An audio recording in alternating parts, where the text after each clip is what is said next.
peu fréquentable. Ce vendredi, 19 h, à TVA. Je pense qu'il aurait dû rester en prison pour attendre son procès. Il y a eu un jugement pour qu'il soit libéré en attente de son second procès. Et moi, je fais confiance à ce juge-là. Deux décisions importantes aujourd'hui. D'abord, la Couronne qui veut renvoyer Guy Turcotte en prison en attendant ce deuxième procès. On parlera aussi de l'ex-directeur général de la FTQ Construction, Jocelyn Dupuis. Mon invité, Maître Daniel Roy, qui est avocate criminaliste. Bonsoir, Mme Roy. Bonsoir. D'abord, en lisant bien, là, il faut comprendre, c'est du droit. Le juge a erré en droit dans son interprétation et son appréciation du critère de la nécessité de ne pas miner la confiance du public.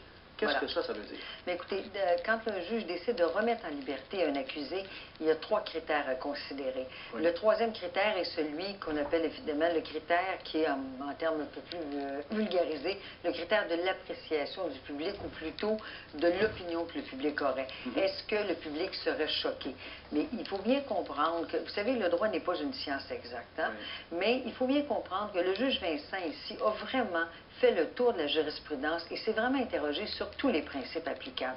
Le juge Vincent dit bien dans son jugement, et quand il le dit, il réfère à des enseignements de la Cour suprême, et il dit, quand on parle d'un public bien informé, on parle d'un public qui connaît tous les faits de la cause, on parle d'un public qui est bien informé en droit, et dont Alors, l'opinion... souvent, ça peut ne pas être le cas dans une autre cause. Là, on l'a bien suivi, cette cause-là. Oui, mais c'est-à-dire, vous savez, il y a 12 jurys qui l'ont suivi pendant des mois de temps, qui sont arrivés à un verdict de culpabilité. Bon, alors, et ce qu'on dit bien, c'est que l'opinion doit être fondée sur la raison et non pas sur la passion.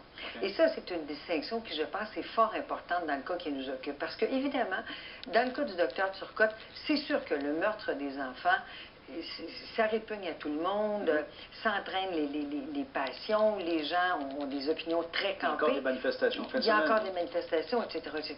Ouais. Sauf que, vous savez, la règle de droit doit s'appliquer à tout le monde, y inclut le docteur Turcotte. Et c'est, je pense, ce que le juge Vincent a fait. Vous savez, le jugement du juge Vincent est un jugement qui est très étoffé, hein? Et est un jugement qui fait le tour de la jurisprudence. Et je vais juste vous lire rapidement le paragraphe 84 où il dit « Le tribunal n'est pas insensible à la très forte médiatisation qui a suivi les événements tragiques. » Il dit ensuite « Malgré l'indignation publique face à l'incompréhension des gestes posés, la règle de droit doit continuer à s'appliquer. Telle est la garantie que se donne une société libre et démocratique. » Il est assez clair dans ce que la population a ressenti. Effectivement. Il est assez clair, il comprend, je pense qu'il comprend très bien ce que la population a ressenti, mais quand il dit un peu plus loin que l'opinion doit être fondée sur la raison et non pas sur la passion, je pense que c'est comme ça qu'il termine son étude. On verra si la Cour accepte d'entendre cette cause-là. C'est au mois d'octobre qu'on va trancher. Je voudrais vous parler de Jocelyn Dupuis, qui a été reconnu coupable maintenant. Il a toujours dit, bon, j'ai toujours fait ça pour les